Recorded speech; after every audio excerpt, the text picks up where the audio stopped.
3, 2, 1. How's it going? It's going really good. I'm excited to be here. Thank you. It's good to meet you.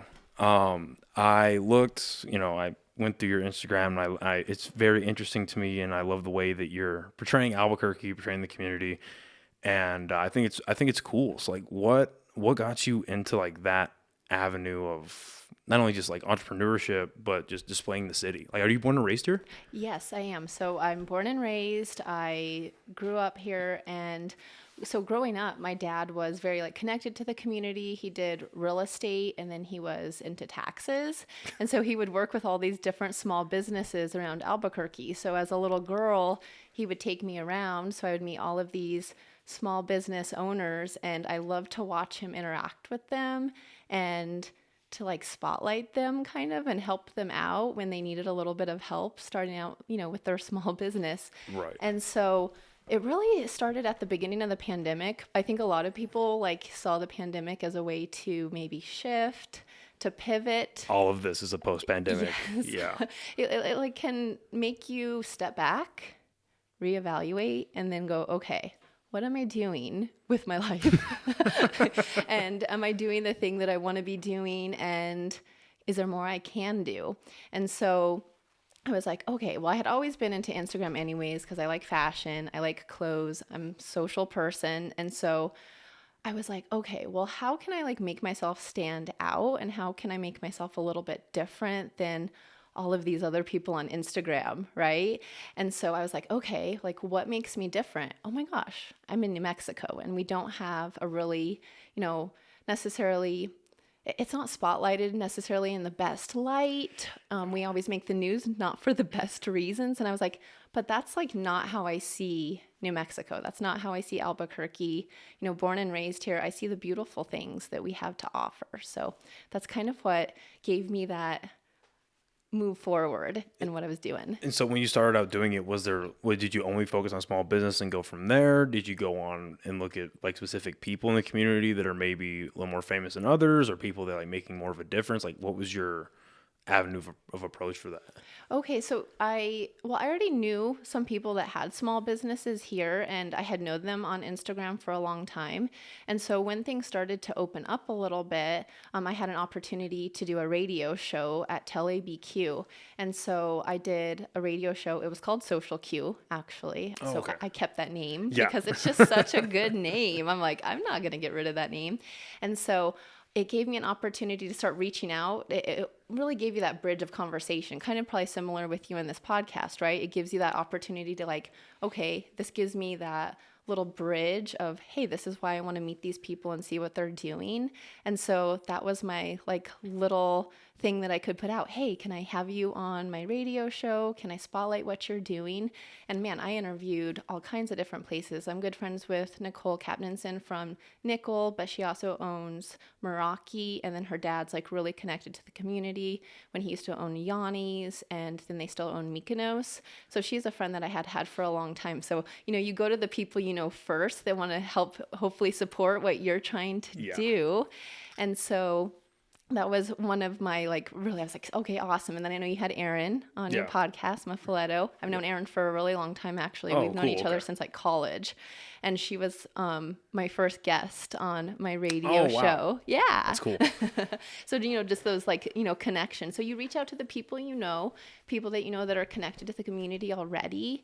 And they really helped me support my small business while I was supporting their small business at the same time. So that was really cool. No, that's great. Yeah, that's exactly how I started this. Is I had no idea what I was doing. And actually Joey was my first guest. And we did it because I used to live in the Heights in a condo, and we had this little tiny dinner table, and these the cameras were I think $20 a pop, and they didn't have a brand. It just said video camera. It was out of the back of some Chinese warehouse. Right. It was so cheap, and that was exactly my approach. Is go to the people that I know, see if they'll do it, and it's maybe I can get 10 episodes out of it, and just see where it goes from there.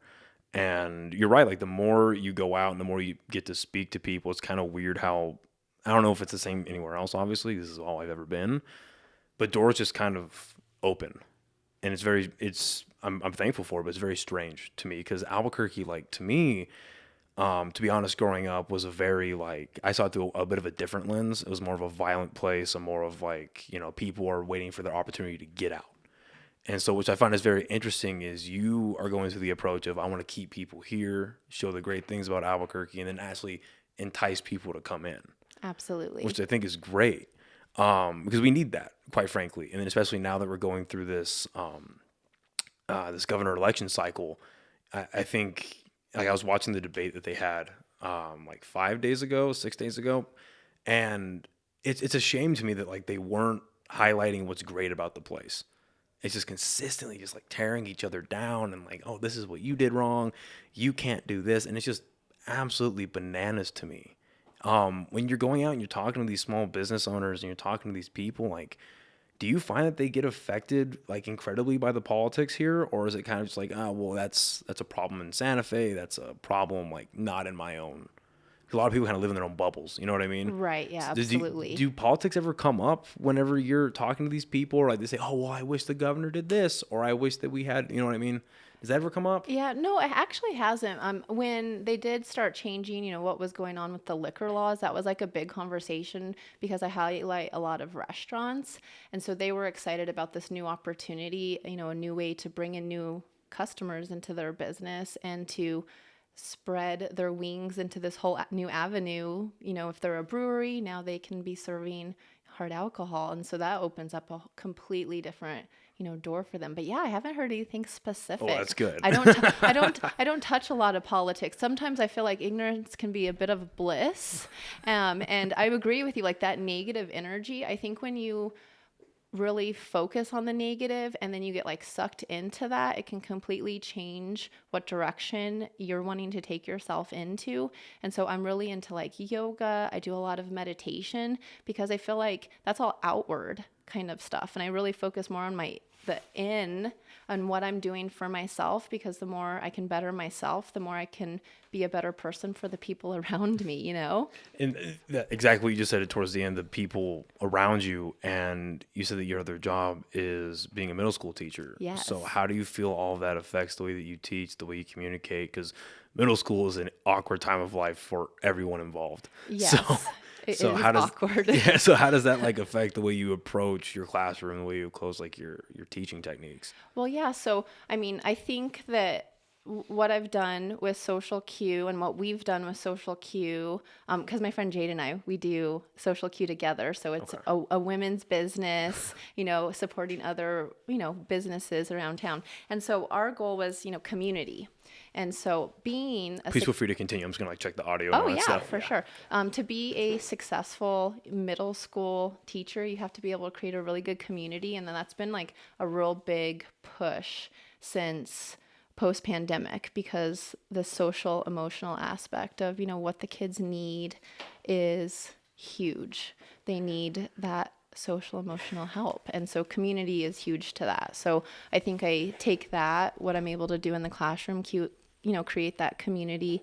I'm trying to push that into other avenues of my life. No, it's awesome. How long have you been a teacher for? 16 years. Holy shit. Oh my God. A long time. So you went through school and just immediately started teaching, I'm assuming. Yeah. So I went to UNM. I knew I wanted to be a teacher pretty early on. I was a tennis player in high school. And so I would teach tennis lessons to kids. And I was like, hey, I like teaching. Like, it's a fun thing to do. You get off during the summer too. And I remember I saw my dad, oh my gosh, always having to work so hard that I was like, okay, I want a job where I know that I have benefits. I know that I'll have pension. And so it was one of those like no-brainers for me. I was like, I feel like I'll be good at it. So it kind of naturally took me into that place of being an educator. So how are your first couple of years doing that? Were they super daunting? Was it super like, I have no idea, like I'm about as lost as the kids, like what's going on? Because I feel like that's a lot of teachers that I've talked to feel that way. Well, no, not really. Because I'm not someone that's afraid to go out and get help. I think that that's huge. Yeah. Sometimes people are like, okay, I want to make sure that I have like everything together and I know exactly what I'm doing. I'm the first one to say that I never know what I'm doing. It's totally okay. Ego is very much a human problem. Yeah. I've let go of ego a long time ago. Like it's far away. And I think that that's sometimes like really what can be like silly about like with Instagram and things like that. People may have a certain perception of me and the certain kind of person I am, but I'm not necessarily that person that's focused on, I don't know. It's more about like not just what you look like, it's about who you are and how you make people feel, you know? So, you know, in the terms of when I started out as teaching, I was really lucky to have a really amazing support system at the school I had started at. And so the co-teacher that I was working with, we were teaching the same thing, and man, he like set it up for me. And I would go in and I'd watch him teach. I would see how he was setting up the lesson because I teach ancient history. So it's like the rise of civilization all the way through the Renaissance. So I cover a good 10,000 years of history, and it's a lot. It's a lot to cover. And I was like, I was intimidated, but I said right away, I was like, I do not know what I'm doing, and that's totally okay. But I focused on building relationships because if you build relationships with the kids, it makes things so much easier. Right. And so it's good you bring that up too, the relationship aspect, because I know a huge criticism just across the board, not just in New Mexico, but just when the lockdowns happened, because I'm assuming you had to switch to Zoom, right? Absolutely. So when all that happened, how did you, like, what strategy changed, what approach changed? Because Zoom is like a completely different animal. Absolutely. When it comes to interact, let alone with, kids. Right. So when we first went into lockdown, it was right after spring break was like the time, that March kind of time. So we didn't go back really pretty much till the end of that year. I would, send out messages to the kids, emails to the kids and things like that. And then when we started back at the next year, like you said, it was a completely new beast that we hadn't ever tackled before. So we had to make sure that the kids had Chromebooks, and I just like dove in. I was like, okay, I need a Google Classroom. I need to get comfortable presenting my screen, doing things like that.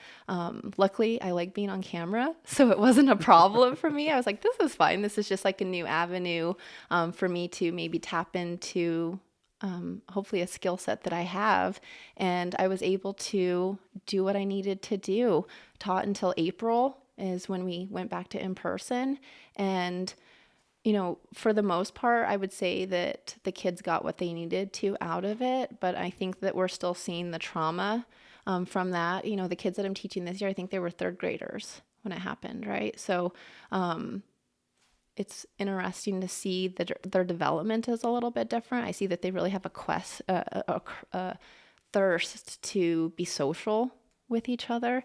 And so I've been really trying to break in opportunities to take them outside, to let them connect, and to have some really natural relationships with each other, because they didn't have that. And, the early childhood development is happening all the way up until, I don't know, in your 20s. Like, you're still developing, we're still developing now. What the heck, like it doesn't ever stop. We're always growing. We're always developing. And so, just trying to make sure that they have what they need, because they went through a lot.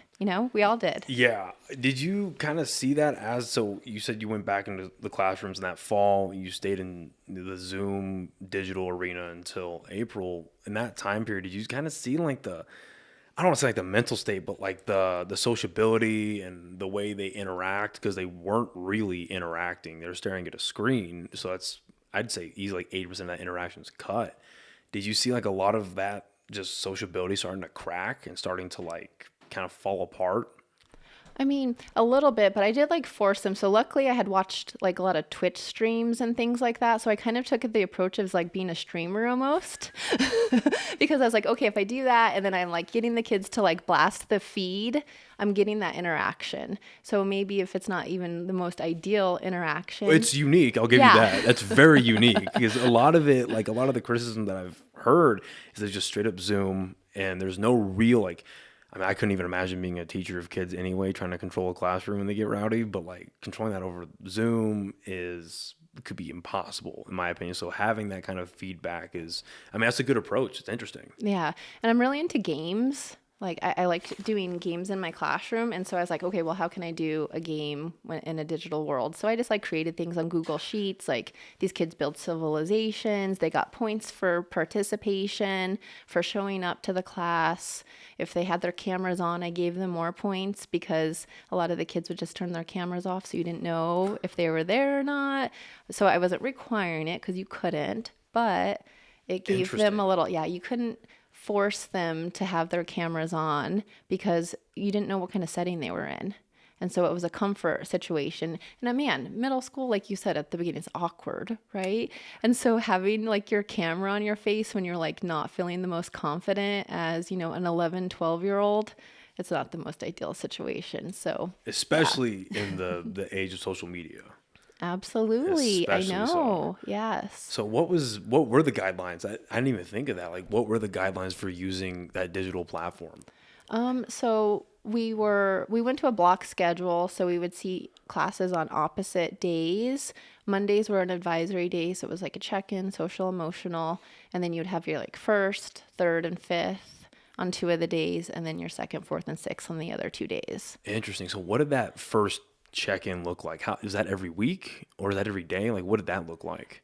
It was, well, every Monday we would have the check-in with our advisory kids, and that gave us an opportunity to call parents, call families, whomever it might be. If we were worried about a kid, it gave us time to meet with the team. So if we needed to reach out to families, and then it also gave us an opportunity if kids needed help with some of their Google assignments, they could come in and get tutoring during that time too. Interesting. Yeah. That's interesting. Well, that sounds like a very good proactive measure as far as it goes, like mental health, emotional health, that kind of thing.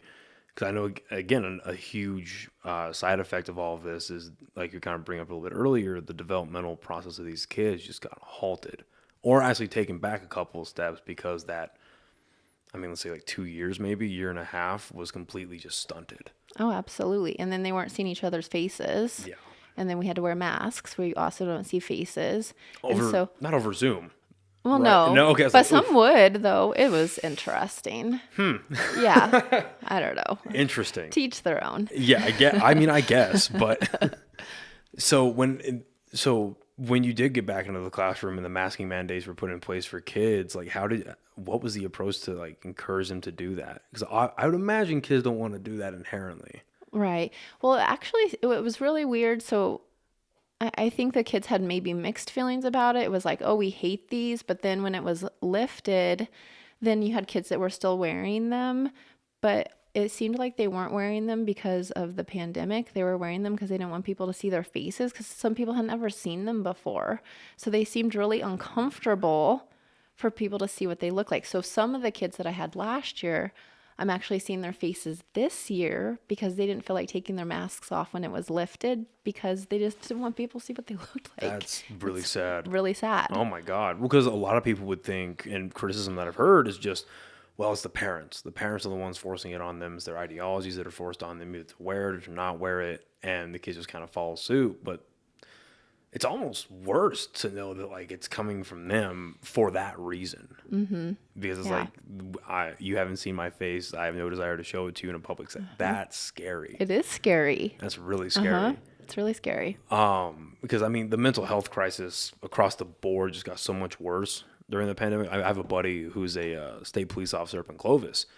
And Clovis, for anyone listening who's not in New Mexico, it's not a very big town. To call it super tiny. Yeah, to call it even a town is being real generous.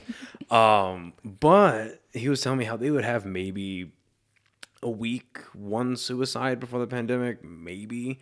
But during the pandemic, it was 5 a week. Wow. Yeah, it was 5 a week. And he's like, we don't even know what to do about it because like it's out of our hands. We're the cleanup crew, unfortunately. Right. And a lot of it were kids under 18, unfortunately.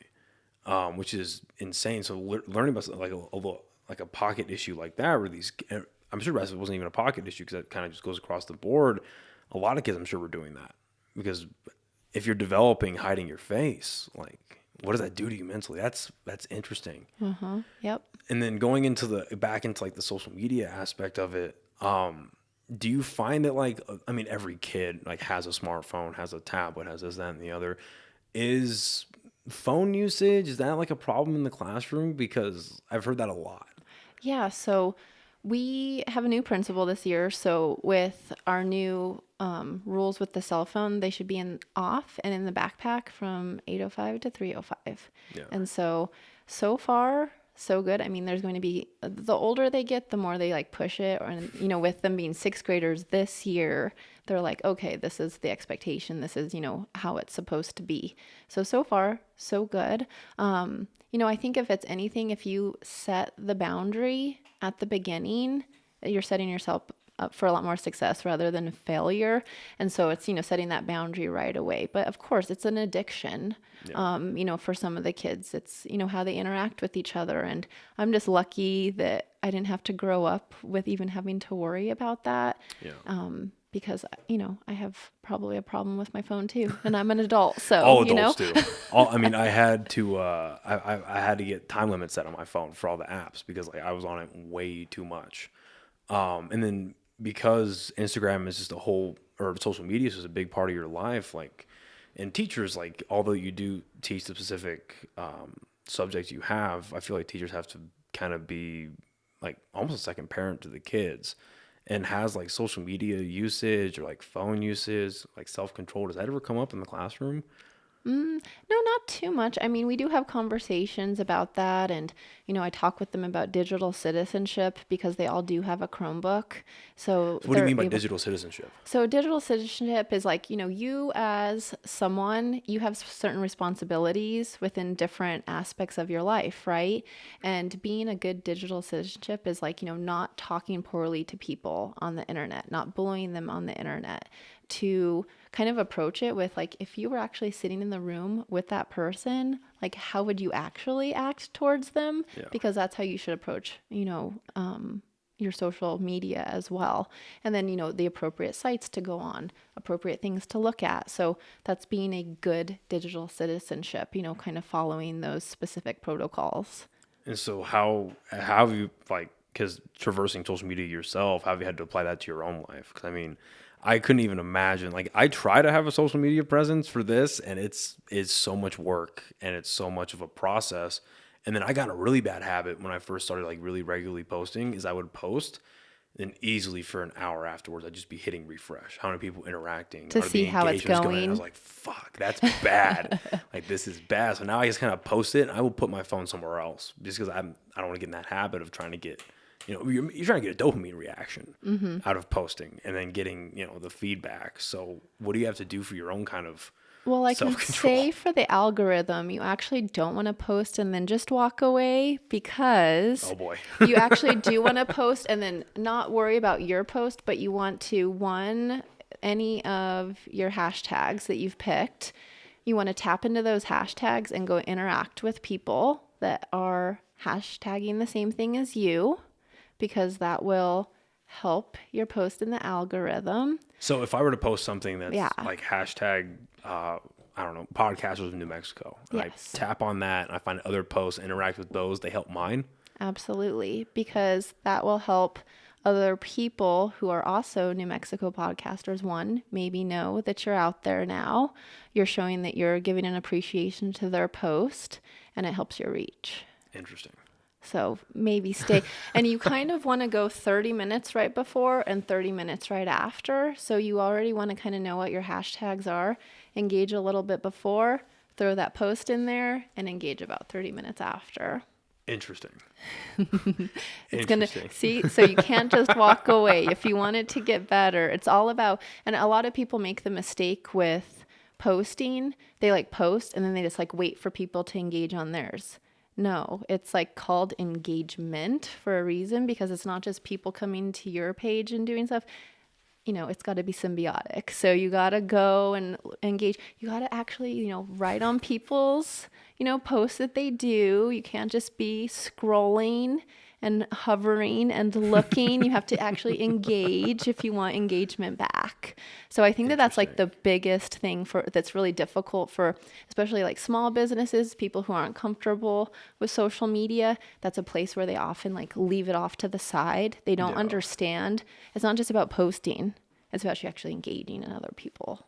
Yeah, well, because I know for a lot of people, especially like small business owners that are a little bit older, they're up in their 50s and their 60s and they're trying to run their business, trying to advertise properly. And it's just so foreign to them that they're like, I'm just gonna not deal with that. And then for other people, regardless of their age, you know, because for as amount as good social media brings, there's a ton of negative, and it seems like all we hear about is the negative, like through the news, or whether it's because like, Well, because that's the news, and yeah, that's how the news gets its yeah, game. It's got to be focusing on the negative. They don't even want good stories. They don't want the feel good. yeah, Unfortunately. no, yeah, I completely agree, and I don't know, just I feel like this is across the board for everybody, but you know, it's the negative stuff that gets the clicks, the negative stuff that gets shared so much because it's like so like catchy to the eye or so enticing. So, and then you look at a page like yours where it's just like overwhelmingly positive. Well, And thank you.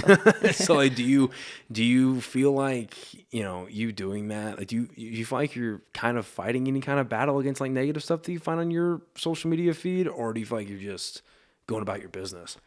Ooh, good question. Well, I think maybe just going about my business. Because that's just who I am as a person. I've always been more optimistic. That's just like, I guess I have the rose color lens. Is that what it is? Like, that's just how I've like always lived my life. I'm a dreamer. And so I try to approach everything kind of with that lightness, that dream. Yeah. I mean, life is short. None of us get out of it live, right? So you Yeah. might as well have Not yet fun while anyway. you're here. Yeah. Like, and so you know, it's easy to focus on the negative, I think, but I think that's just how some people are, but you can always change your mindset if you want to. And I mean, that was a big thing. It was like, you know, there's always these different like catchy things and different things. So mindset was a big thing, especially even in the classroom. I would say maybe like 10 years ago, that was a big thing, like changing your mindset, right? That fixed mindset. I can do this, Right. not like I can't do this, you know? So, it is though. It's huge. You're the only person that can control like where you're going to be going into the future. You can't be looking outwardly for it at all. It's all about you. No, yeah, it's a lot of at least what I've found is it's a lot of to kind of go on like the more like commonly spoken phrase, like it's a lot of self-determination. It's a lot of you kind of no one's gonna like give it to you. You have to go out there and find it, figure it out. I mean, like, granted, I'm never gonna sit here and say I did this alone. Like this was a team effort without a doubt. I have some amazing friends around me, but at the end of the day, if no one's gonna really do it for you, people can help. It's not gonna do it for you. So where, kind of on that note, like where did you learn? Because I mean, you have a pretty solid social media presence. Like where did you learn all of that? Was it getting mentored? Was it a lot of trial and error, a mixture of both? Like how did you go about doing that? So I guess it was a little bit about determination, like you said, and I had a specific goal for myself. I would actually sit and visualize the direction that I wanted to take my Instagram profile, my social media presence. And once I had this mental plan of what I wanted to do, I took that and I started taking steps forward, small steps every single day. So I'm like, okay, you know, I'm going to maybe do this today. I'm going to do this. This is content. I'm going to be, you know, batch content creating today on this specific thing. And so I think a lot of people have the misconception with my Instagram presence is that I'm getting paid a bunch of money for what I do and working with these businesses that I work with. And my sweet friend KK, she like looked at me the other day. She's like, people just don't even know, Ashley, like you're just doing this because you care about people, and people have a specific, you know, I think that they do think because I do, you know, dress nicely, I have a nice home, I have nice things, but I work from 8 to 3 and then 3 to 8 every single day. It's not just happening. Like I've worked for everything that I have. Yeah. My family did not come from like these like, you know, rich beginnings. I've had to build it all myself, you know? So it takes a lot of work. Oh yeah, I couldn't even imagine. So where is your family born and raised in New Mexico as well, or? No, so my dad, he grew up in Montana. My mom grew up in California. My dad ended up coming down here with his family. My dad was actually 26 years older than my mom. He was renting out a room. My mom rented the room, and then I happened. And kind of just went from there. So I have this very like love of nature, love of the outdoors, loving of people from my dad, hard worker. And then from my mom, she's such a hard worker, very determined. And I kind of luckily got the best of both of my parents. I feel like I tried to take both positive things from the things that I saw that were their strengths and try to build them up within myself. No, it's interesting. That's a very interesting happenstance how they met. That's funny. That is funny, right? No, but just the work that people have to put into, and that's the misconception I had for the longest time was that, if you, all you have to do for social media is just post, walk away, or post and you suddenly get all these brand deals, these small business deals. But no, you have to actually go out and meet these people, network. Like, was networking a learned skill for you, or just because of like your personality is so upbeat, light, happy, it kind of came a little naturally to you?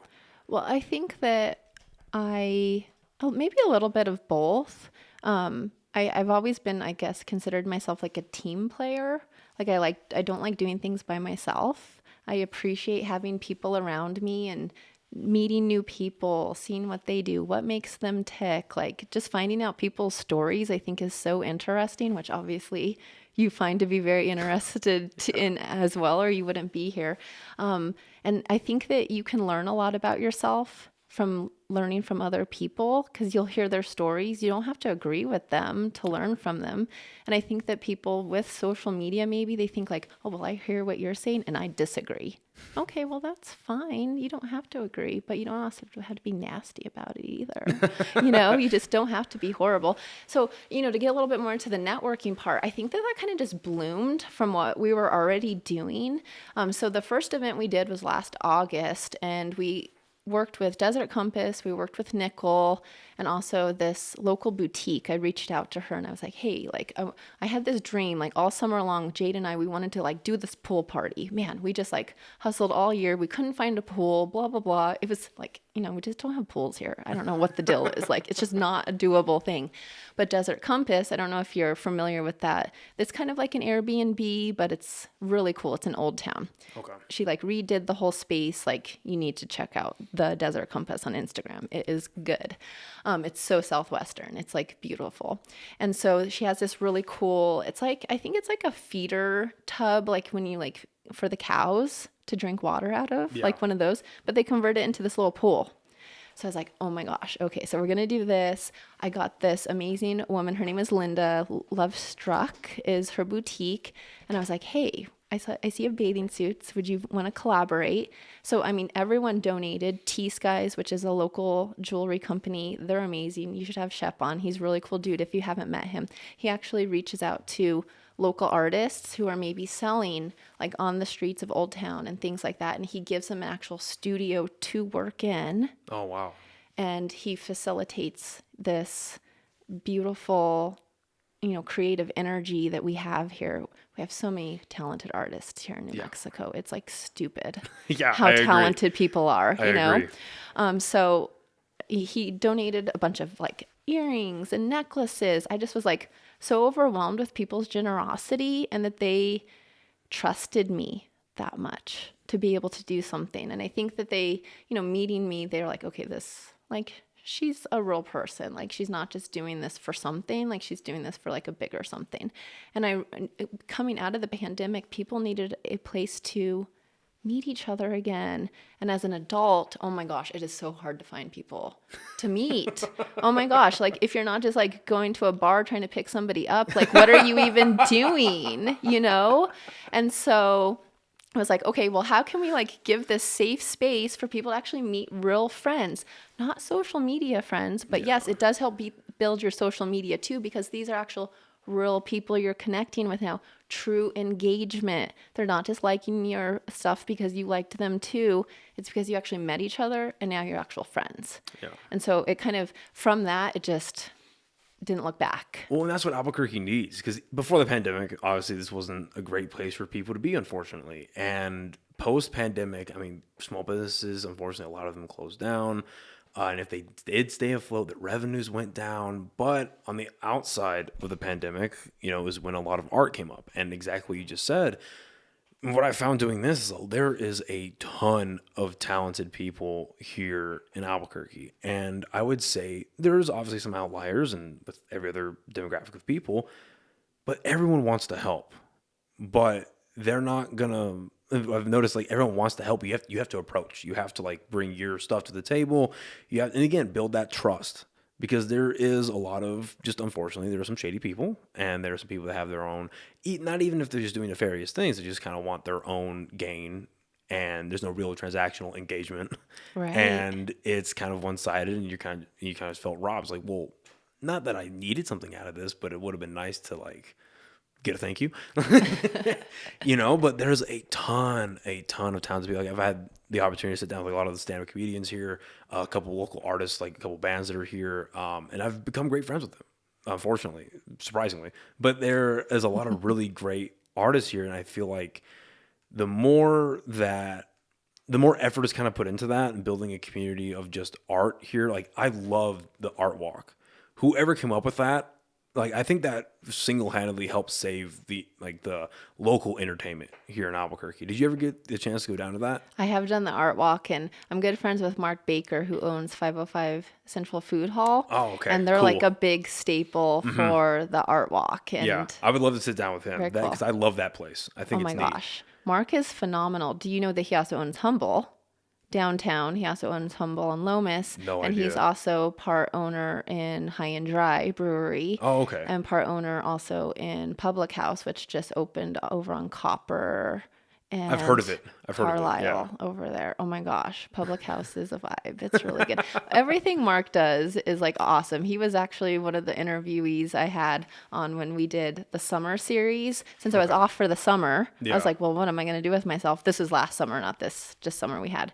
And I was like, man, okay, what's the concept? Taste of summer. And so we spotlighted a different restaurant every single week during the summer. So I think we did like 9 restaurants maybe. Oh, wow. And so Mark was one of the people that we worked with. And then we interviewed Andrew for High and Dry because he's really the staple there. Interesting. Yeah, it's really cool. See, I think stuff like that is because like obviously our economy is not too great. The general just happiness of the city, of the state is not too great, but stuff like that.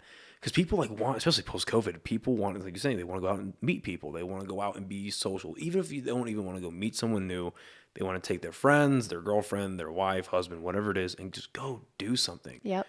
But then feel safe doing it. Yep. Like then when I first heard about the art walk happening, it's like, okay, that's awesome. It's a great concept. Where's it happening? On Central. Are you sure? Right? Are you? I'm going downtown? Yeah, like, Oh, are you okay. positive? Because like I think a positive thing that's been going on for a while is the cops will they don't even try to control it. They just section off downtown Thursday through Sunday at night, which is a great idea. Let the drunks wander and waddle, and you just kind of watch and make sure nothing stupid happens. But that's about as much as they've been doing. And so the fact that they had Central completely open, you can drive through it. And I thought that was a huge risk personally. I was like, wow, you're going to put money into that. Let's see. And then they've done it, 4 times? And I think it's beautiful. So. That was awesome. I think it's great. And then a friend of mine, Robert Gibson, he has a podcast as well, and he's a stand-up. And this last one, they actually did a live podcast down there. Cool. And they're just talking to people as they're going up and down the street. And it's stuff like that. And another friend of mine, Sarah, she owns a pottery company here. Shout out to Sarah and Peanut Pottery. She's fucking phenomenal. She and her boyfriend that run it, they had their own booth and their own stand. And I was like, this is what Albuquerque needs. Like, this looks like a modern, because it feels like to me like Albuquerque tends to be like 8 to 10 years behind everybody. This is true. You know what I mean? Like, for whatever reason, we just didn't get the memo on how to be normal. But seeing stuff like that it's hopeful. You know what I mean? It's very hopeful to me that we can actually do that and then make it, again, the big thing is safe, and that people can trust that, they're going to be like, 'cause I don't really enjoy the term like safe space, but like legitimately like a safe place to be. Yeah. Like where it's like no one's going to get hurt. And if something stupid does happen, actions are going to be taken accordingly. Right. And it's like this thing that's a really positive thing that's been going on. And then knowing that people are so interconnected with each other, like you obviously are, I mean, that's awesome. That's great. Like how has that kind of opened your eyes to Albuquerque and to New Mexico as you've been meeting all these people that are so ingrained in the community? Gosh, I love it even more. I was like, that's why I love this place. It's so amazing. And like, there's such potential, like what you were saying here. And because we are a little bit behind, it's like even like better, because it's like, okay, well, we see what's big, we see what's going. So if you're a little bit even in touch, you can say, okay, this is like the direction we need to be going, people. And so I think that going to these different places, seeing the energy that people are willing to put into businesses. And I don't know if you found this too. When something opens, everyone's there, right? Everyone loves the new thing. Yeah. And they love it for a couple of months, and then they love the new thing. And so part of my personal agenda is what I have is not just highlighting a space when it first opens, but creating lifelong relationships with these businesses. So it's not just something like, oh, well, I want to come in and like, we want food and then this is great and bye. Right. That's not what I'm about. It's Yeah. like, well, who are you? How did you get into this? This is really cool. And then what are we doing next? So, in your opinion, for places that would open up or new spots, like I saw that too. And a couple places come to mind where they opened up and it was a great opening weekend. Things were awesome, and then they Fizzle. did so good. They peaked already, and then Yeah. they kind of just go, and then just kind of just even not that like small businesses should just peak and continue to soar. That's never going to happen. But just the drop off here is kind of crazy. Right. In your opinion, and interacting with a bunch of small business owners and just all the conversations you've had and the experience you've had running your own, like how do you promote longevity? Yeah, you got to keep it fresh. So you have to be coming out with new things on your menu. I think social media is an amazing way to keep people coming back because you can spotlight what you're doing. It's pretty much free advertisement. And I know that people, think with social media, oh, it's intimidating. It's a lot of work. Well, yeah, because it's going to help you. Like, anything that you want is worth the work though. And the more you do it, the more easy it becomes with anything in life. But if you already have put it on the shelf and you're like, oh, that's just not for me. Well, of course it's not going to be for you. But if you're like, hey, this is hard for me, but I do see that it is an opportunity to share my business, to show what I'm doing, because again, everyone loves a story. And through social media, you can share your story. These businesses don't just show what you're doing, show who you are behind it, right? Yeah. Show the inner workings. Show the good, show the bad. Yeah. Humanize yourself because people love to see that. And don't, be afraid to be human on social media. That's okay. I was going to say, so that's a very good point. Like, what does that mean to you when you do your own page? Like, how do you bring more, because you obviously want to show the best parts of things, but a lot of people know that life is not, sunshine and rainbows 24 hours a day, but how do you personally show your own the human side of who you are, the human side of what your approach is to these small businesses, to these events you put on? And they seem pretty, you just had one last week, right? Yes, a couple weeks ago we did. Gather was our last one. It was September 25th-ish. Yeah. Somewhere around there, maybe 23rd, the 23rd. Yeah. So I guess it's a two-parter, I guess. How do you bring your own humanity to your social media, and then what do you extrapolate from that to put on these events, make it feel warm and welcome? Yeah. So, I do try to talk on my stories. So a lot of time people don't necessarily like to show their face, talk. I try to do a check-in in the morning, a good morning, little hey, have a good day, everyone. You're killing it. Even if you don't think you are because you got up today. It's, those small little battles that we have every single day that we're fighting, right? Yes. Yes. You're all, yes, check. Me this morning, check. yeah. You this morning, yeah. With this rainy weather, it's how do I even do anything? I'm well, I miss summer already. I'm a big summer girl, so my heart is slightly breaking inside every day. I'm no. But okay, creating that same welcoming. Well, I always make sure I go up to every person that comes to our events. I introduce myself. I ask them their name and I ask them what they do and why they're there. Simple as that. Yeah. Just taking the time. Yeah, no, people don't take time. Well, that's a really good piece of advice. I got that piece of advice from two people. My friend Robert that I brought up, and then I've become friends with the guys. There's a band called Slums of Harvard. Have you heard of them? I haven't, but I guess I need to listen. They're yes, great. Are great. They're local? Yeah, yes? Local band. They just had a show at Marble, packed to the brim, packed to the brim, and then it was already packed. Everyone's already pretty buzzed, and then this bus pulls up with a wedding party, and they pile. Things got good. Oh my God, they put on a great show. But they, especially the lead singer, his name's Leroy, great guy. He told me, before the show, I mean, I'm kind of in my own space trying to like get my head right, try to like figure out where I'm at. But me and some of the other guys will actually go out and say hi to these people. The same thing with my buddy Robert, who's a stand-up. Right. He'll go out and his mindset was, I'm going to say a lot of dirty shit on stage. Right. And so if I go out and say hi to these people, not only does it bring them into the show, make them more feel a part of it, but it also shows that like I'm me, and then Buck D's a character. Right. This is a brash, rude, just irreverent, but funny, stand-up. But, at the other end, I'm just a dude trying to tell jokes and entertain. Right. And he humanized himself. Exactly. Yep. And I think that's a big part of an event is you don't want to just show up, either it's yourself or you and your date, your friends. It's kind of just be like in an island. Right. And so to feel like, I think community is one of the biggest parts of Albuquerque anyway, because of the Hispanic culture, community and family, but being able to bring that to like new things that pop up, bring that up to the more maybe like the more violent parts of town, to be able to build that is really good. Right. Because I mean, the whole saying like feeling alone in a crowded room, nobody wants that. Nope. Especially when everyone else is having fun and you're just like, why are we here? Yeah, you're like, what are we doing here? I could be like home watching Netflix. Yeah. Just kidding. I could be home watching Jeffrey Dahmer. Yes. That's so much more fun. Oh, yeah, totally. But like I think one, like having a theme, people like that, showing like what we're doing behind the scenes so they know what to expect. I also like, I'll share maybe what I'm wearing or things like that, because I do get people that reach out to me and they'll say like, Ashley, I would love to come to your event, but I'm like not a social person.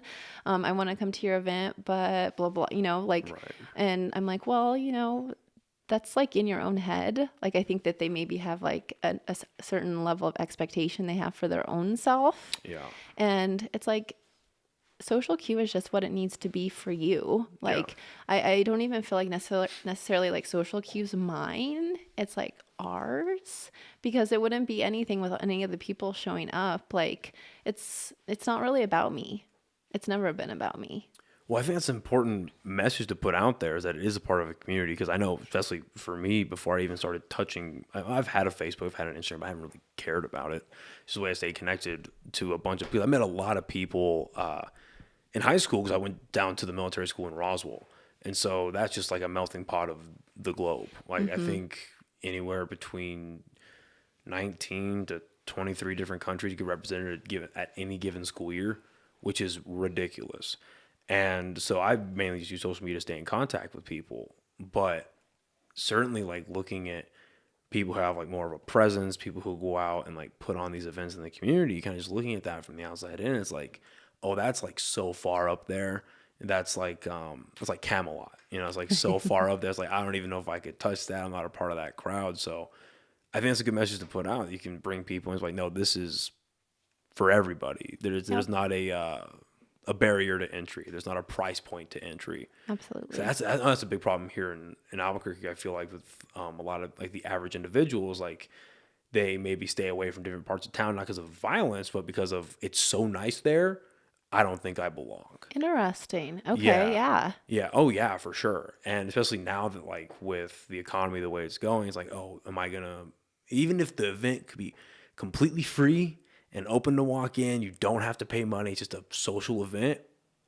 Even if it is that way, if it looks super nice, if it looks like, it's like the effort that's put in isn't always like what's up front. It's like, oh man, like that's kind of a little too much for me. Well, no, it's out of my proverbial price point. Gotcha. And so I think like bringing that forward, like this social cues for everybody. I think that's super important. Oh yeah. And I mean, I'm like, you can show up in like leggings, like we don't care. Show up in sweats, and like we're really trying to get more guys to come. Like, it's not just for women. I was going to ask, it's like, not. Is a lot of your stuff more predominantly for female community, or is it just, I mean, doors are open? Doors are open. Like, it's all just creating community. So, like, it gives you an opportunity to go out. You can meet people for your podcast, an opportunity. It's just like, because it's like already this like little community that we have. And it's, again, like you had mentioned, the idea of that safe space. you know that someone's going to show up, because a lot of time in, Albuquerque, people flake on you last minute, the town of Manana, right? For a reason. Tomorrow. But I'm like, it's today. Yeah. And we're going to be there today. And we'll be there. Like, show up. We'll be there. Don't worry. Our last one was like glitter and gather, but there's no reason a guy can't rock glitter. There's no reason. I mean, the 70s wouldn't have lived without it, right? So it's for anyone who needs it. But it's like really is. And we have like Ride and Dies who are seriously there every single month. And I love them. And they're my friends. They're my family. And they tell Jade and I, like, man, I just didn't even know like what I was really doing maybe a year ago, but this has just really helped me because it's an opportunity to speak about what you're doing. It gives you confidence in maybe what you're trying to do on social media too. If you're being a content creator, if you're trying to, share your business, if you're an esthetician, if you are a yoga instructor, if you're a podcaster, if you are an artist. It doesn't matter what you're doing. We're all there to celebrate each other and what you're doing and to support you. And that's what it's all about. No, I think that's awesome. And the fact that with the rise of social media and the rise of just tech in general, I mean, there's so many different avenues to make a career. Not just like, oh, this is a fun thing I do to put up videos or to put up content or whatever it is. Like, no, like you start, let's say you're a painter or you're a woodworker or whatever it is, you make your art. You have an Instagram page, it pops off after a while, you get orders, and then you just start, now you have your small business. Right. It's not as easy as that. Right. I wish it was easy as that, but like the path is there, which is so wild to me. I still can't wrap my head around it, but it's awesome. I think it's great for people that like have that like that entrepreneurial spirit. Mm-hmm. I think this is the best time to do it. I agree. Despite the world actively burning around us, I think like this is the best time to do it. Just put on the rose color shades. I told you, Noah. Just like put them on. It's fine. The world can be burning around you. It gives you a tan. I don't know. You're fine. It's fine. You just like soak it up. Just take it and move forward. This is the positive energy I needed today. That's fucking fantastic. It's giving me a tan. It's giving me a tan, so I'm fine. And everyone looks better when they have a tan. Yes. So before we close out, so I'm really curious though, where do you see, like, what's your vision? Like, where do you see all this going? Like, do you want to stay in New Mexico, or do you kind of want to like build a brand, branch out, or do you just want to completely like help revitalize the state? Yes. Well, I will definitely be here in New Mexico. I love it here. Like, I go to other places if they don't excite me the same kind of way. And my husband's business is a Kiva fireplace manufacturing company. So it's very here. A Kiva, wow. Yeah. That's badass. That's it's awesome. It's really cool. That's it's called awesome. Adobe Light. You'll have to check it out on the gram too. I know, I've actually heard of it actually. That's so funny. You have? That's so funny. Yeah. So that's my husband that No does that shit. business. Yeah, his dad started that in their garage. To like talk about someone who sees something and takes an opportunity. Man, he definitely saw that. He's like, man, stacking all those bricks, that's taking way too long. We can do it better. Like cool. it just takes someone with an idea, a vision, that entrepreneur spirit that you were talking about, and taking it to, that next step.